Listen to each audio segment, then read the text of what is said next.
Bonjour et bienvenue dans la salle de presse de la Commission européenne pour notre briefing de presse quotidien en ligne et merci de nous suivre également en direct sur Europe by Satellite. Nous sommes le mercredi 16 juin. First, allow me to provide you information on the President's tour of capitals, Next Generation EU tour. President von der Leyen left indeed this morning on her first leg of her Next Generation EU tour. She will personally hand over the Commission's assessment of national recovery and resilience plans to government leaders across the EU.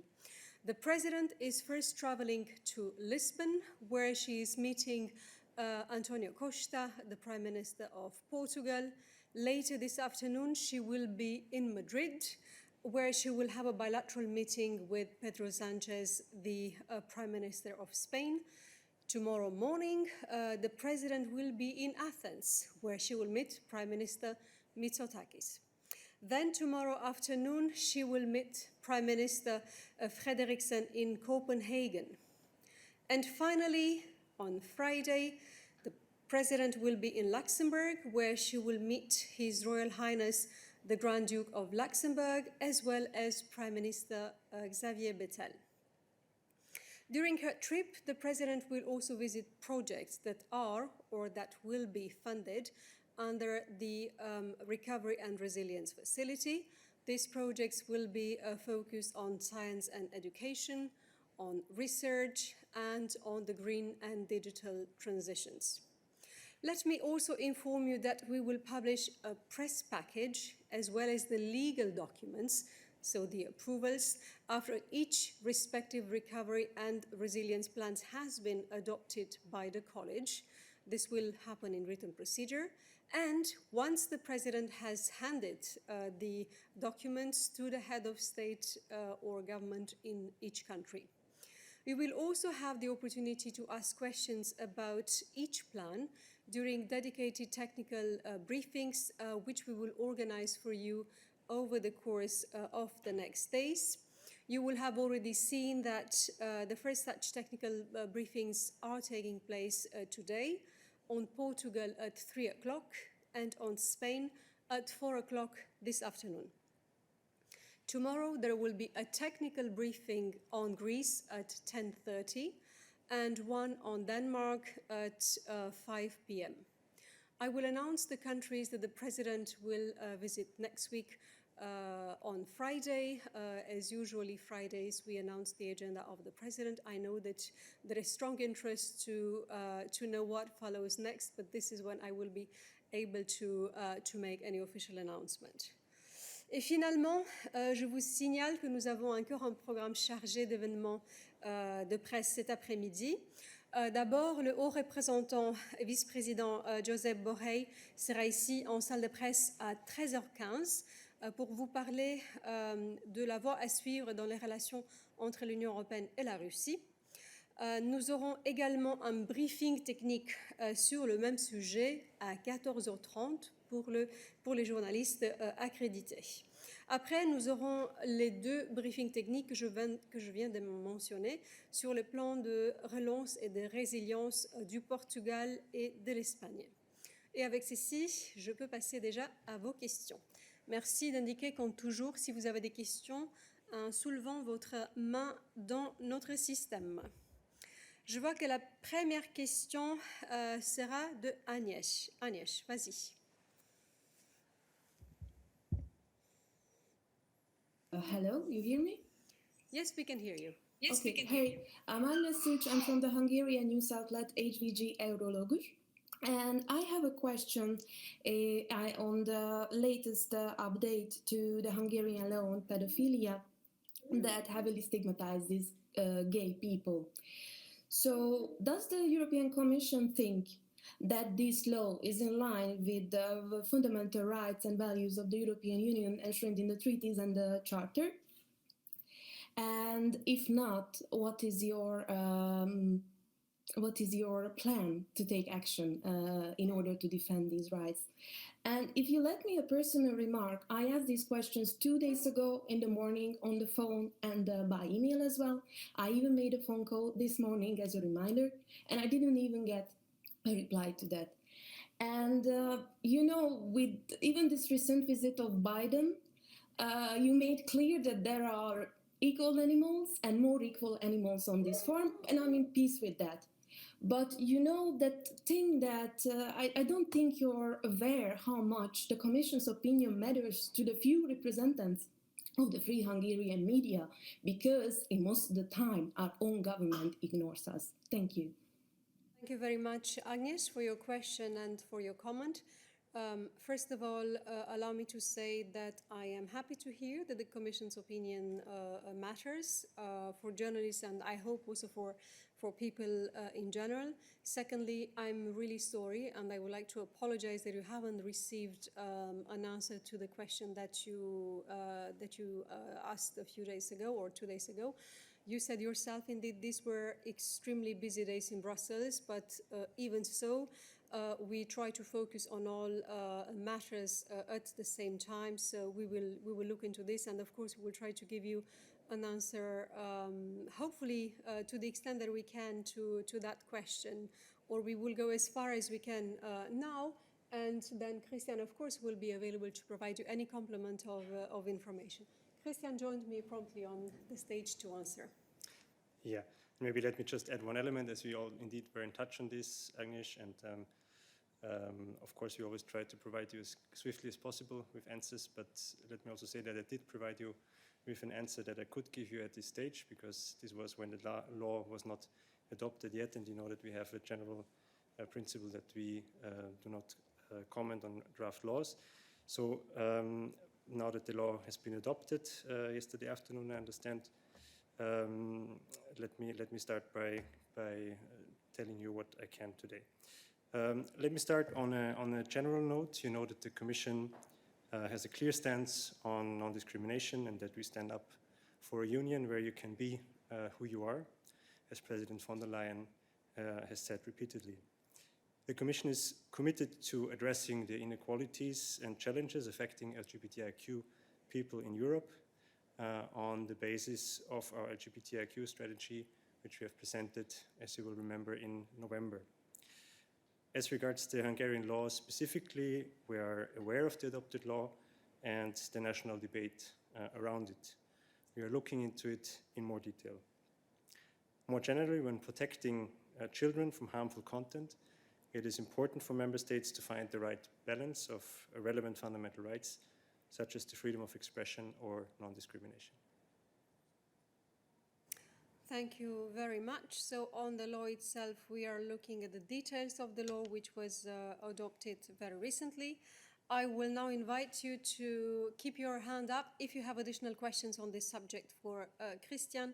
So please only keep your hand up if your question refers to that, to group the subject as we normally try to do. I believe that Eric has a question about that. Eric, si c'est sur ça, vas-y.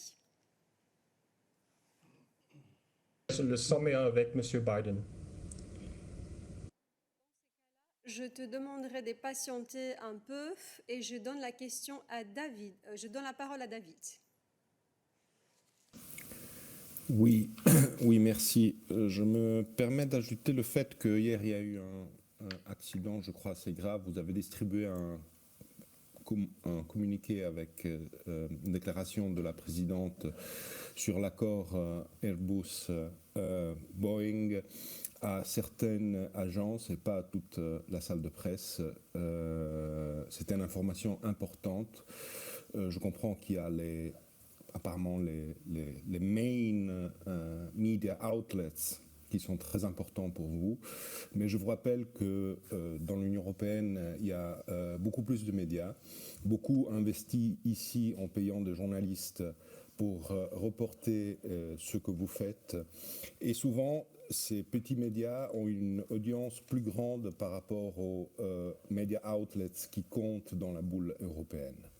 Cela dit, sur l'Hongrie, Christian, I would like to know if do you think that, since in general member states should find the right balance between fundamental rights and laws they adopted, do you think that the law adopted by the Hungarian parliament provides the right balance? I think, David, as I just said, we are aware of the adopted law. We are following the debate around it, and we are looking into it in more detail. So it would not be for me to give here from the press room now a more detailed legal explanation at this stage. And on a more general note, this goes for David, but also for Agnieszka and perhaps others who would be interested in this matter. I think that Christian said very clearly where we, the European Commission, stand on these matters, including LGBTI rights and on non-discrimination in general.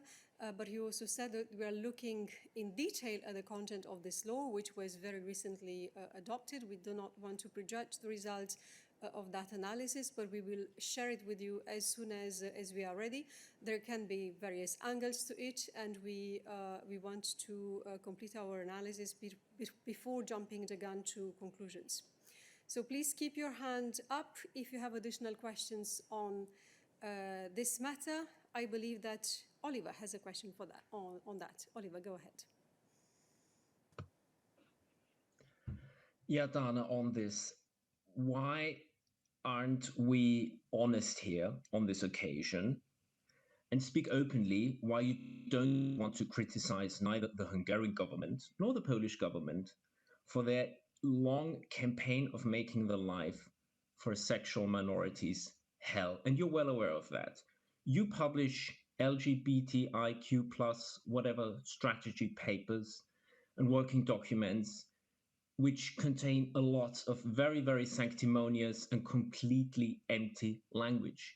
But here is a concrete case where a government, with all the power it has as a political organization, is making life for people who already have it fairly hard. And you will be very well aware of that because you know the suicide statistics, for example, of teenage, gay and lesbians and so forth, and sexual minorities. So they make life hell in the European Union.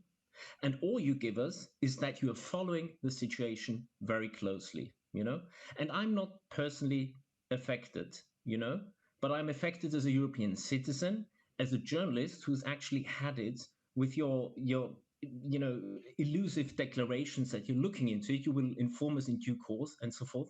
So please tell us, what are you doing about it? And Christian, just a comment. I know you didn't mean to do any harm, but when you made a reference to the protection of children from abuse, are you aware that you're somehow playing into the hands of the Hungarian government because they present this legal proposal as a way of protecting children from, abuse, when in fact it is about, and they are actually sort of putting sexual abuse of children and homosexuality and so forth on the same level. And this is ludicrous. It is simply ludicrous. So please be open about it. You don't want to fight with Hungary and Poland because you want the whole recovery and resilience thing to go on smoothly. But this is a price that I think Europe, with its values and so forth, should not be willing to pay. Thank you very much for your question, Oliver, and for your comments. Well, allow me from the beginning to dispel in the best way I can, and hopefully in the clearest way I can muster today, the impression that you may have that the Commission would be shy in criticizing national governments over matters of such importance. You referred to Hungary and to Poland. You are an oldie, a veteran of this press room, and you've been witnessing many exchanges and many positions taken by the Commission on matters linked to various issues, whether they refer to discrimination or other rule of laws or related matters in relation to Poland and to Hungary. And we are not going to be shy. We are going to express our views, our opinions, but we need to base those on a thorough reflection on what is actually in that law and what the problems with that law would be. It wouldn't be fair, it wouldn't be appropriate, and we are not going to do it. We are not going to jump to conclusions and give you a superficial assessment of that law which was just adopted. We are carrying out our analysis, and you will know what our views about that law would be. I just want to see if Christian has anything to add. I don't have terribly much more to add, just to underline once more what Dana also, I think, was already making clear, that of course the Commission has to base and always bases its action and its decision on the competences that are given to us from the member states. And this applies to every situation, to every law. And so we have to look at this first and look into the actual legal situation and also in the competencies that there are on the European level, and at maybe some competences that they are not at the European level. And on this basis, we always make our decisions. And this is of course not related to shying away from anything. I think when it comes to values questions, equality, also the rule of law, this Commission has already taken a lot of important decisions that we have discussed already in the press room. Thank you. So please keep your hand up if you have additional questions on this matter. There is a follow-up from Oliver first. Oliver, go ahead. Yes, actually, Dana, you're right. I am, to a certain degree, a veteran of this newsroom. And I've been following the Commission, in contrast to what you stated, I've been following the Commission for more than a decade now, dropping the ball vis-à-vis the Hungarian government as it's dismantling the rule of law and democracy in that country. And for half a decade, I've been now following the Polish government doing the same, and so forth. And when you, Dana, were a fellow journalist here, you were following them doing the same thing. So please, please, please tell us what you intend to do, except for following the situation very closely and, you know, performing some legal analysis. This is a political issue. These governments are making life for young people that are very fragile and insecure. That could be our children, that could be your children or my children or other people's children who belong to sexual minorities. They make life hell for them, you know? And you're well aware of the suicide statistics of young gay and lesbian and bi and so forth people. And if we do our little, you know, musical chairs here, our little linguistic games about following the situation, being very concerned and so forth, you know, then none of your LGBTI, you know, anti-discrimination papers are worth the dead wood they're printed on. Thank you. Oliver, thank you very much for relaunching this in a very sharp way. So again, it's not that we are following the situation, we are analyzing actively the legislation which was adopted by the Hungarian government recently. What we'll do depends on what we find out. We will need to see under what aspects and on what points the legislation complies or fails to comply with EU legislation or with EU principles or any links with the Charter of Fundamental Rights. You know very well our position on non-discrimination. You have followed very closely the extremely important and legal political steps which this Commission has taken towards the Union of Equality since 2019. You are aware of our LGBTI+ strategy. So at political level and at policy level, we are showing very clearly where we stand. But now you're asking us about the legal level and what steps we could take in practice in relation to a government which has proposed, which has adopted a certain law at national level 2 days ago or yesterday. So you need to allow us time to look at that law, to judge it against the relevant EU legislation principles and approaches before we can tell you what we are going to do about it. Otherwise, if we don't take the time to analyze it, we wouldn't be credible in announcing any position or any steps. We wouldn't be credible towards you, and we wouldn't be credible towards any national government. I hope this clarifies the matter. And please keep up your hand if you have additional questions on this matter at this stage. I see that Quentin has his hand raised. Quentin, is it about this? Yes, it is. Are you able to hear me, Dana? Yes, go ahead. Yes, go ahead. It's just a follow-up on this. Would it be possible for Christian to tell us if it is legally possible for the Commission to do what it did with the Polish municipalities by withdrawing and freezing cohesion funds based on the LGBTQ free zones they set up in place? Is it something which is legally possible for you at this stage? My second point is, you are saying there is some political commitments on it, but I just checked like what's happening with the commissioner in charge of this strategy, like Mrs. Daly, and she said actually nothing about it, nothing about the protest, nothing about the law being adopted. So what is she doing? Why, European taxpayers are spending like a gazillion euros on her salary for her to basically do nothing? And my last question is, will this LGBTQ issue on over Poland and Hungary will be mentioned in the rule of law report you are supposed to present? And since right now we have this bill of the Hungarian government, this law, does it mean the Commission will answer to the Parliament resolution calling to trigger a rule of law mechanism before the European Summit? Thank you. Thank you. Christian? Okay, a whole bunch of questions. Thank you, Quentin. Well, on your question whether such a law would be a parallel or be something that could be raised under the conditionality mechanism, or you're referring now to the town twinning.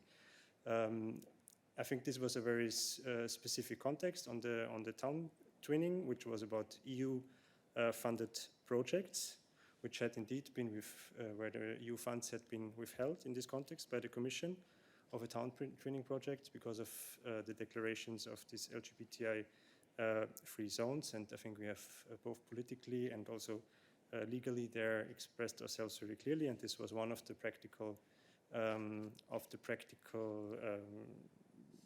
ways to address this issue. As regards now this context, let me remind you of when you talk about the rule of law conditionality mechanism, the overall aim is to protect the EU budget and the financial interests of the European Union from breaches of the rule of law.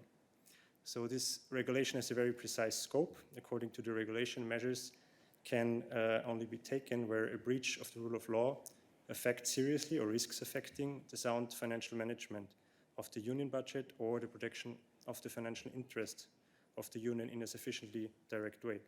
So on this basis, we would not see a connection between this Hungarian law and the conditionality mechanism.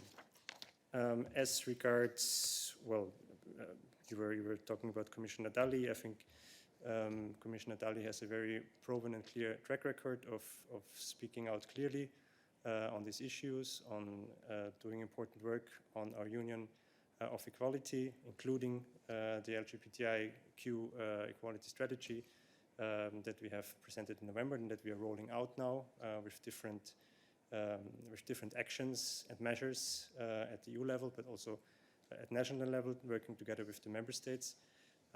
So I think there I would say that Commissioner Dalli clearly has a clear track record on this issue and has been very clear many times. It does not shy away. On your last question on the rule of law report,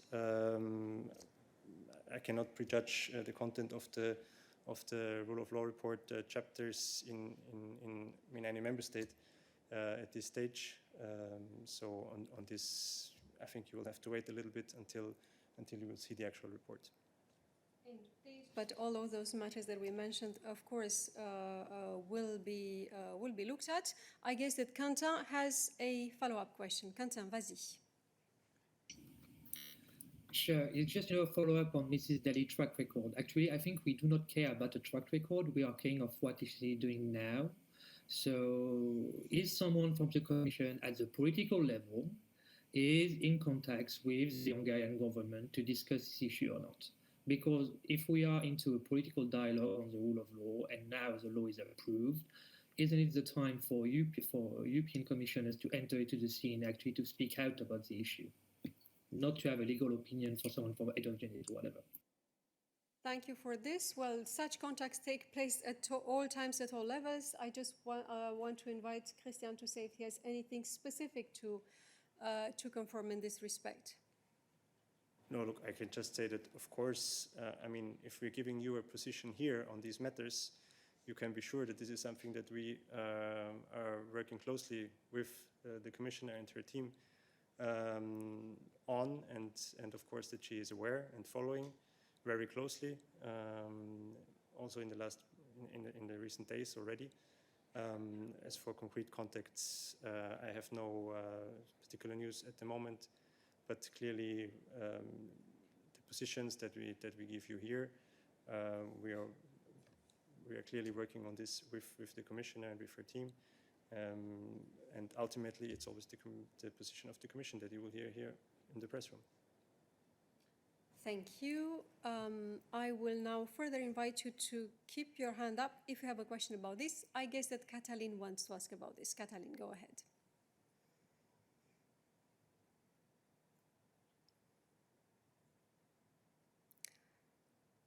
Do we have Katalin on the line? You need to change your source, right? Mic, I understand. Do we have her now? No, we do have a connection problem with Katalin, so I will try to give the floor to Federica, hoping that in the meantime, Katalin can sort out her sound problem. So Federica, go ahead. Go ahead. Yes, hi, thank you for the floor. It actually is just a clarification on what Christian said before. Did he mention something, an episode where money was halted in relation to a breach of rule of law? You said something about withholding money at the beginning of a sentence that you made that I did not understand. If you could clarify, specify when, how, when, why, etc. And that's the first thing. And then the second thing is, I would like you to tell me, I've heard that the Commission is actually not going to act on any breach of rule of law before October. And I was wondering if you can confirm that, if you're just kicking the ball until the fall. Second question. And the third question is actually, you know that the presidency now of the Council is going to go into the hands of Slovenia. And as we know, Slovenia is a very, very good pupil of Hungary and Poland. So I was wondering if you are worried at all of a snowfall effect of the Commission inaction on human rights. Thank you. Thank you very much for your question, Federica. I will, of course, give the floor to Christian to clarify the references to funds and to withholding funds in relation to a specific question which was asked before. As to the second sort of broad question that you asked, well, rest reassured that the Commission acts all the time, and you have seen the infringement cycles that we are launching. You have seen the actions that we take outside infringement cycles to address matters related to the rule of law. You've seen the rule of law reports and the flurry of steps or positions that we have taken in relation to the rule of law. So there is absolutely not the case that the Commission would have ahead a certain period of time where this matter would not be on our attention. This is always on our radar, and we will take action, and we do take action whenever it is required. Anything else to add to this before you go to the funds? Yeah, on the funds, maybe quickly on the. Sorry if that was not clear enough. It's also a while ago already. I think about a year ago. last summer. So that this was an issue, and it related to a number of town twinning projects with Polish cities, which the Commission was funding, and where indeed the Commission was stopping such funding in the context of these declarations of LGBTI-free zones. So that was a concrete example that I mentioned of the Commission taking action, also in the in context of EU funding, and I think because also Kanta was mentioning this. As for the mechanism, I would just remind you. I mean, we are of course not kicking any cans anywhere. We are working on this. We are monitoring possible cases, and if we need to take action, we will be able to do so, covering all developments since the entry into application of the regulation. I would just like to remind you of what Commissioner Hahn said at the college readout on 8th June, which I think was very clear, where he said, and I quote, "As you know, the whole process underlying the application of the article is one that takes roughly 9 months from its official start to its possible end. And I assume that by then we'll have received the judgment of the Court of Justice, which we can then take into account. We have to continue our work. We cannot press a stop button now. No one would understand it if we did. The process of preparing this application and the possible judgment by the Court of Justice, which with the possibility the need to adapt the guidelines or not, we do not know that, is not particularly problematic in terms of timeline. And now, specifically on your question, our goal is to start the current implementation phase at the beginning of autumn." Unquote. Thank you very much. Are there any additional questions on this matter? I guess that Federica has a follow-up question. Federica, go ahead. No, yeah, just how much funding was withheld? The funding that Christian was mentioning, how much money are we talking about? And then he just said he answered the second part saying in the fall. So basically we have to wait for the fall. Okay, thank you. Thank you. Christian, do you recall the money that was not granted to the Polish towns? No, I'm afraid my memory doesn't go back that long, but I'm happy to check, and we will get back to you, of course. We shall do that. Thank you. I think that Diego has a question about this. Diego, vas-y. No, thank you, Dana. It's not about this, so if there's anything about this, anyone has the floor, otherwise I come back. I think that we have taken all the questions related to this matter, so Diego, go ahead. Perfect. Thank you, Dana. I have a question on organization. Why are you organizing the technical briefings on the Corona money on the same day as the visit, knowing that you knew the results, you had the analysis last week, and honestly, doing that on the same day makes our job impossible. You didn't give us any information on your analysis, and now we're supposed to have everything at the same time, double check it, do the research, have the reactions. It just, I understand the could come part of it, but this just makes reporting impossible. I'm sorry that I have to say this. Thank you, Diego. Listen, our priority is to facilitate your reporting and to do all we can at technical level and at the exchange level to make that possible. With regards to the technical briefings and why they're organized on the day of the visit, it's pretty clear. It's because this is when the documents are adopted. So our approval of the national recovery and resilience plans of Portugal and Spain will be adopted today. The result will be handed over by the president to the government leaders, and in parallel with that, we are organizing technical briefings to explain to you our position, our conclusions, and the results of our assessment. We have also prepared a press package summarizing the main elements, as you know, in case this could be of help. It wouldn't be easy and perhaps not even wise to organize the technical briefings before the finalization of the assessment and before the adoption by the college. because everything, our position is basically pending and subject to the approval of the college. So this is the reason why we synchronize the technical briefings with the approvals and with the president's visit. We can look at the timing that we have at our disposal to give a bit more time between the first and the technical briefing in the future, to basically to space them out a bit to allow you more time to go into depth on them. So we can look into this as a matter of housekeeping, but as a matter of principle, we wouldn't be in a position to anticipate the approval by the college of these documents by the organization of technical briefings beforehand. Diego, you have a follow-up question. Tana, come on, you were in a position to anticipate since you announced the visits for the approval last week. So I think this doesn't count. And this is a very complex matter, and you know how this is. How are we supposed to engage in a critical discourse about this and ask meaningful questions at the press conference that has not yet been announced if we don't have any info whatsoever? How are we supposed to do this? Thank you. Thank you, Diego. Last Friday, we were able to tell you which approvals will take place when.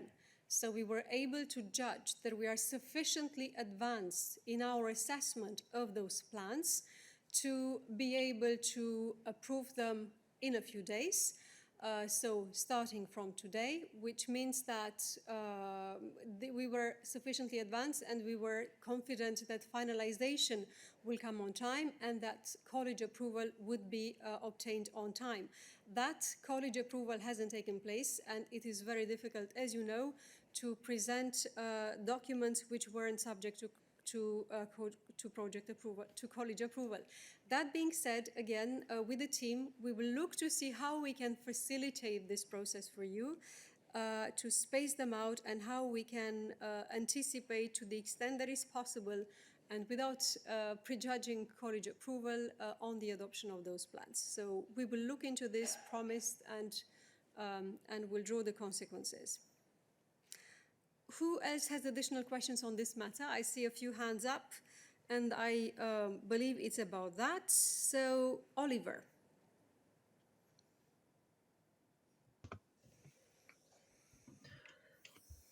Yes, these are quite a lot of flights. How is the Commission planning to offset the carbon dioxide emissions this trip is causing? And in general, what do you make of the public image that the Commission, on the one hand, wants us all to be carbon neutral in 29 years from now, yet at the same time, the Commission's president, who's otherwise very adamant about the climate change gospel, finds it necessary to deliver a stack of paper to 5 different countries physically instead of sending it? What kind of message is that? Thank you. Thank you very much for your question, Oliver. First of all, on the climate, or on the emissions aspect rather, well, I can assure you that the Commission is committed to cutting its carbon dioxide emissions drastically and as rapidly as possible. We have an action plan towards neutrality, towards zero emissions, with a perspective of 10 years from the start of this mandate. And many actions are being taken to reduce the carbon dioxide emissions of the Commission. The President is herself personally committed to that, and in the way she lives and works, this is a commitment which is implemented steadily. But indeed, the President is traveling to those member states because she carries very important messages for the government leaders of those countries. First of all, she will present the assessment of our plans, of the plans, so the Commission's assessment, its conclusions, and she will make very clear that it is important that those plans and the implementation of those plans remains very closely aligned with the European priorities. You have seen yesterday we had a historic day when we raised money for the first time at such an unprecedented scale on the markets to fund our joint recovery and our transition, which will reshape Europe for decades ahead. it's really important that that money, which will start flowing very soon to the member states to fund projects on the ground, is used in the right way. The President will have bilateral meetings with the government leaders to talk about the implementation of those plans and the way ahead. And it was important, and it remains important, to make that trip to as many countries in the EU as possible, to mark the European priority and the huge European step which we are making with this next generation EU recovery plan. Thank you. Are there additional questions about this? Yes, I believe that Susanna has a question about it.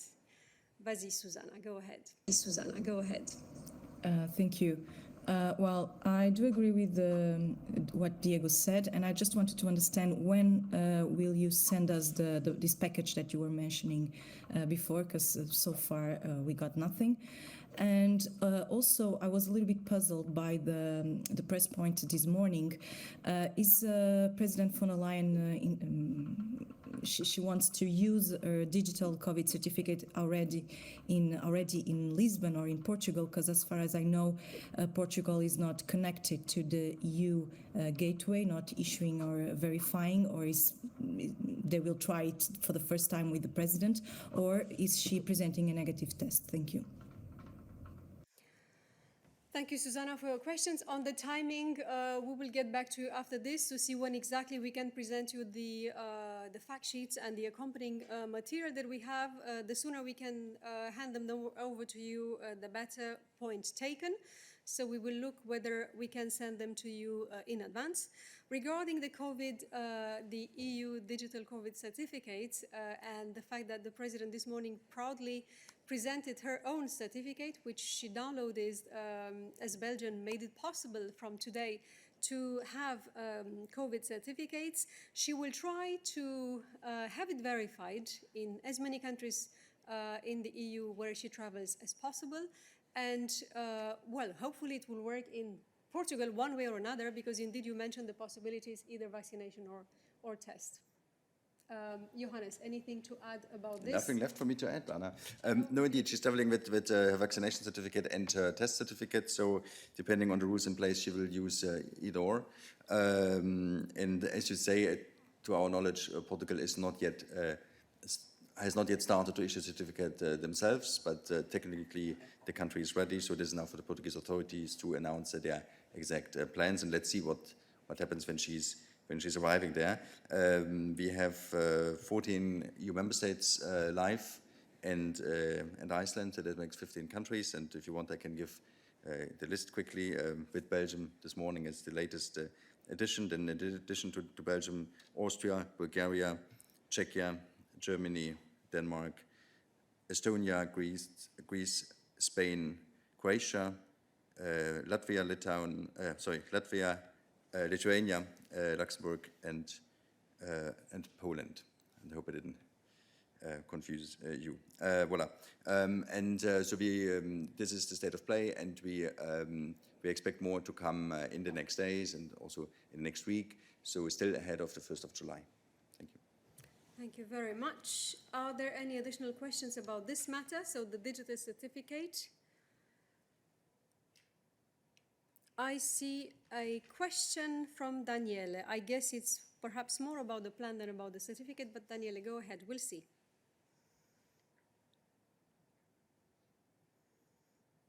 Up on Diego's and Oliver's question. Actually, from all you explained, I assume you are saying that the assessment of the Commission is not yet finalized, and there could be changes until the very last moment. Is that right? Thank you, Daniela. I was saying that last Friday, when we first announced the first countries that the President will visit this week, we based that travel plan on the state of advancement of our assessments, which wasn't at that time finalized, but which was sufficiently advanced so that we could safely plan trips to bring the result of our assessments to the respective governments. At this stage, with regards to the countries that the President is visiting today and tomorrow, the assessments, our assessments have been finalized, and the result of our assessment is in the process of approval by the college. So this is why we will be able to basically have the documents adopted and distributed to you in the course of the day, because we need approval of the college for the assessment of our of the recovery plans that were submitted to us. So that's what I was trying to explain. I think that you have a follow-up question, Danielle. Go ahead. In that case, I really don't understand why you weren't able to organize technical briefings before. If the assessment is done and everything is there, then I totally agree with what I said before. It's very difficult to work this way. Thank you very much, Daniela. I tried to explain that. I'll give it another shot, that it is important to have the approval of the college for the plans, because it's important to keep the collegial process. So this is from a decision-making procedure perspective. But I also said from a pragmatic perspective that we are going to look at the possibility to advance to the extent possible the handing over, the sharing of documents with you, or of some documents with you, in order to facilitate your work on basically assessing the situation for each member state. So again, we're going to look into this to see what is feasible to respect, on one hand, the collegiality procedure, and to facilitate your work. I guess that Diego wants to ask a question about this. Oh no, it's about the certificate, I understand. So now it is becoming difficult, because we have a long queue of questions, including one from Eric, who wanted from the beginning to ask a question about foreign affairs and has been waiting for a long time. So I'm checking once more if there are any questions on the Next Generation EU travels by the President, because that's the subject we are at. So if there are questions on that, please let me know. So yes, Diego wants to ask a question about this. So go ahead, Diego. Yeah, again, I follow up on what you said to Danielle. This would not have been the first time that you do technical briefings or some kind of briefings prior to college approval. So I could understand if this would be technically difficult, but it isn't. So why are you making up excuses? Time that I answered this question, I think that I showed sufficient openness by saying that we are going to look into the possibilities of advancing and spacing some of the technical briefings to facilitate your work within the limits of the system in which we work, and within the necessity of respecting collegial approval. And I think that with that, I hope that with that, the situation is clear. I believe that Christian has a question about this. Christian, vas-y.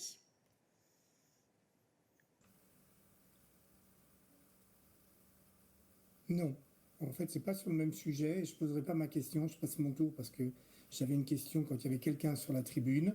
Tu n'as pas fait tu n'as pas réglé la question en demandant est-ce qu'il y a des questions sur les certificats. On est plusieurs à avoir une question sur les certificats. On ne va pas faire revenir le pauvre malheureux. Tant pis, je passe mon tour. Mais je trouve que c'est absolument très très mal géré. Désolé. Christian, il ne sera pas du tout malheureux de revenir sur scène si la question concerne la connexion. Tu sous-estimes notre enthousiasme pour ce travail et notre plaisir de répondre à toutes les questions que vous avez. Donc, si tu as une question au sujet du certificat, Johannes sera très heureux, mais je t'assure très heureux, de remonter sur scène. Mais je pense que Tommaso a une question. Est-ce que la question est au sujet du certificat ou au sujet du Next Generation EU? Parce que les deux sont entremêlés, parce que la présidence va à la fois vérifier comment les certificats fonctionnent et va parler de Next Generation EU lors de ses voyages. Donc, Tommaso, est-ce que c'est à ce sujet? Yes, hi, thank you for the floor. My question is on the certificate, but it's more on the vaccination issue regarding the mixed vaccination between AstraZeneca and other types of shots. I don't know if this is for Johannes or if it's for somebody else. It's going to be more for Christian on the conditions relating to the criteria for granting the certificate and what happens to them. So go ahead. Christian will be happy to join me on stage. Thank you again for the floor. So, as you know, in Italy, there was a lot of criticism towards the use of the AstraZeneca shot for young people. And following such situation, the government decided to provide the people who received the first dose AstraZeneca the chance to get a second shot with another type of vaccine, such as Pfizer or Moderna. So does the regulation on digital certificate mention such mixed vaccination? And if the answer is no, does it mean that the member states are entitled to put restrictions on the EU citizens who received a mixed vaccination? Thank you. Yeah, thanks. Well, so the regulation as such mentions that you're fully vaccinated, that you should be fully vaccinated, and then member states should normally not impose restrictions on you anymore. We have, however, so regulation by nature is a bit more general because it's a directly legally binding instrument which you not adapt every few weeks. But this is exactly the reason why we have come with this recommendation update on the free movement, which was adopted last week by the member states.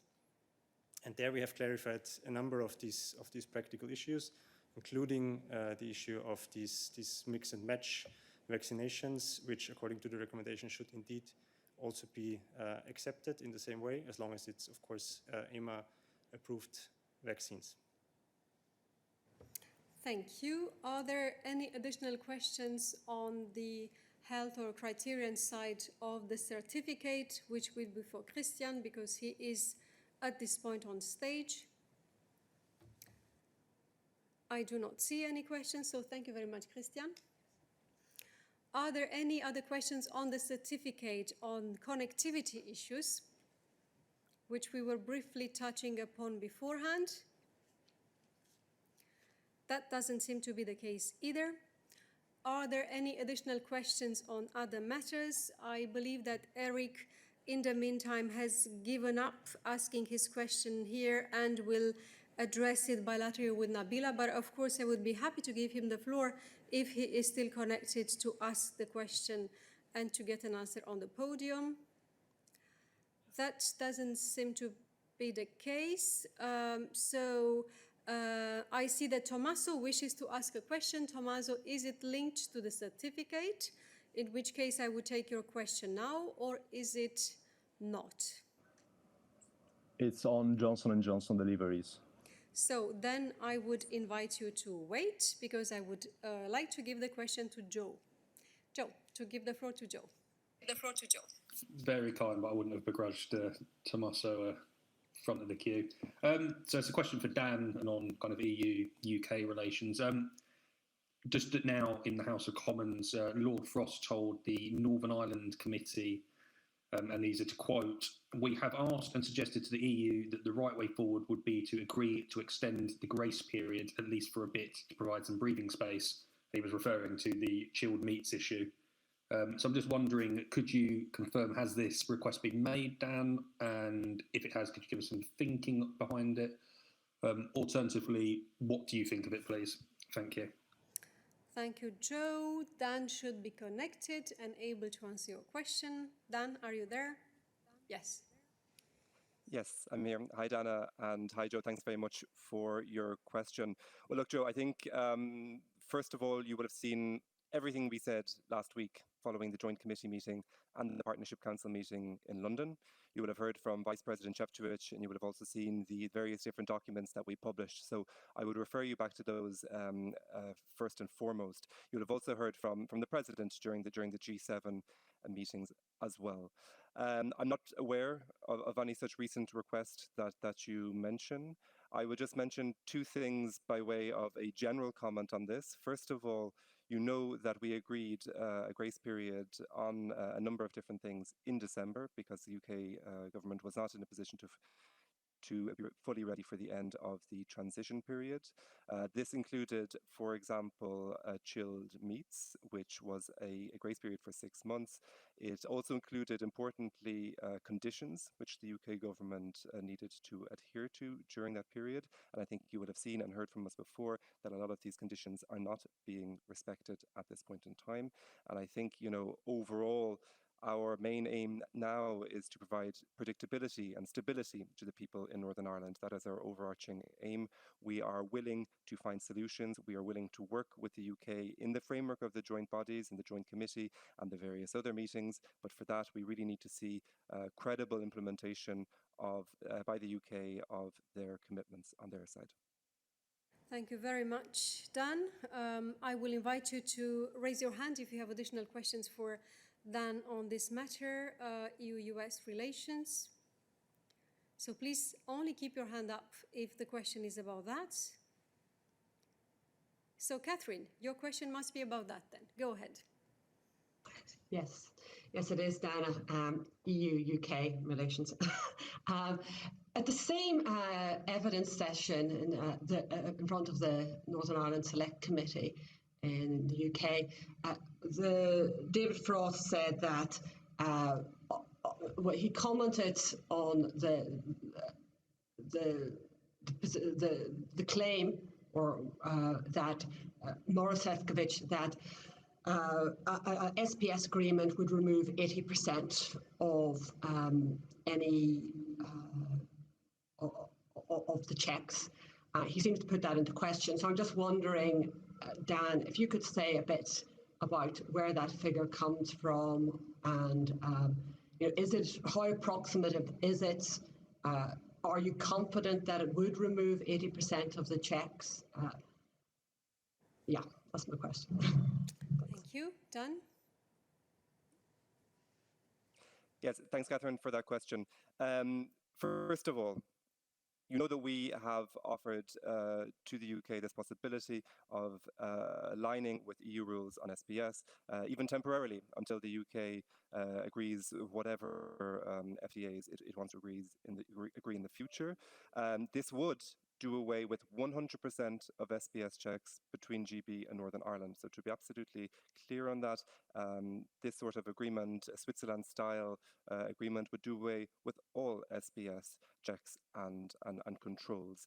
Where we do mention this 80%, 20% figure, of course, there would still be customs checks at the border to an extent, to the relevant extent under the protocol. So that's the difference between the two. So one thing is the SPS, which all checks and controls would be removed, but then of course there would be some customs checks and controls required.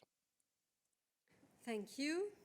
So I will invite you to keep your hand up if you have additional questions for Dan on EU-UK relations. That's not the case, so thank you, Dan. And I will give the floor to Tommaso. Tommaso, go ahead. Thank you for the floor again.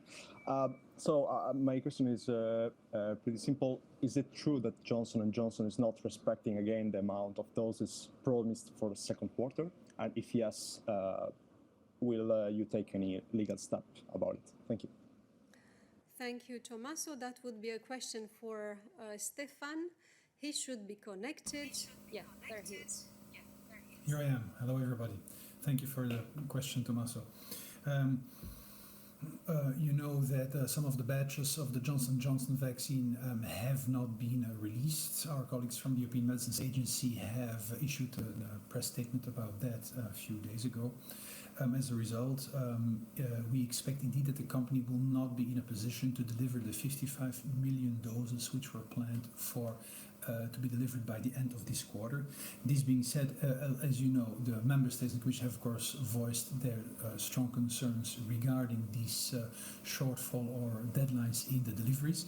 The member states and the Commission continue to work with the company to see how we can ensure that indeed the overall deliveries for this and next quarters can be ensured, and so we remain in contact with the company, with the member states, to follow this up. Thank you. Thank you, Stefan. Are there additional questions for Stefan on this matter, deliveries by Johnson & Johnson or other vaccine or COVID-related matters. I believe that Verena has a question about this. Verena, vas-y. Go. Verena, vas-y. Indeed. Thank you for the question. Just to know how many doses you're expecting until the end of this quarter. Thanks. Do you mean doses from Johnson & Johnson and doses in general?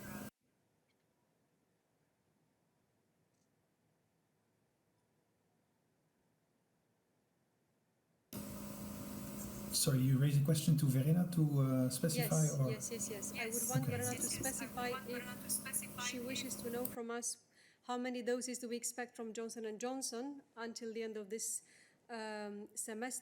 quarter rather, or doses in general from all our suppliers. Johnson & Johnson, she clarified in the chat, so that's very good. So Stefan, go ahead. Okay. Thank you very much. As I said, we're in contact with the company and with the member states to see what the situation is, what the number of deliveries will be. I cannot give you at this moment specific figures for the delivery of doses this month or the next month, but again, we are in close contact with the company. What I would like to stress, however, is that we believe that on the basis of the provisions that we have from the different companies, on the basis of deliveries as they have taken place the last weeks and months and as they're planned to take place in the next couple of months, we believe that, as the President has also indicated, that it is possible to ensure a sufficient number of delivery of doses to make sure that there is enough doses allowing the vaccination of 70% of the adult population. This was a very important target that we have set ourselves, and we believe on the basis of the ongoing deliveries and the future deliveries that we are on track to reach this target. Thank you.